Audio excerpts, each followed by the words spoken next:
دعا کا صحیح طریقہ کیا ہے؟ بعض لوگ کہتے ہیں کہ حضور اقدس صلی اللہ علیہ وسلم کے وسیلے سے دعا مانگنی چاہیے یا اس طرح سے جلدی دعا قبول ہوتی ہے۔ نیز بزرگان دین کی منتیں بھی مانتے ہیں، جبکہ بعض اس میں اختلاف کرتے ہیں اور کہتے ہیں کہ مسائل کا حل یعنی دعا صرف خدا تعالیٰ سے مانگنی چاہیے۔ آپ یہ بتائیں کہ قرآن و حدیث کی روشنی میں دعا مانگنے کا صحیح طریقہ کیا ہے؟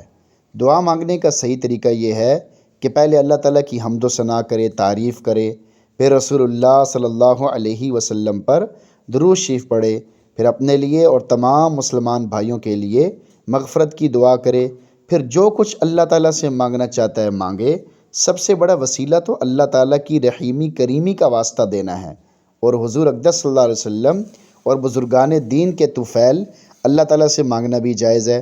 حدیث پاک میں ہے کہ حضرت صلی اللہ علیہ وسلم فقراء مہاجرین کا حوالہ دے کر اللہ تعالیٰ سے فتح کی دعا کیا کرتے تھے۔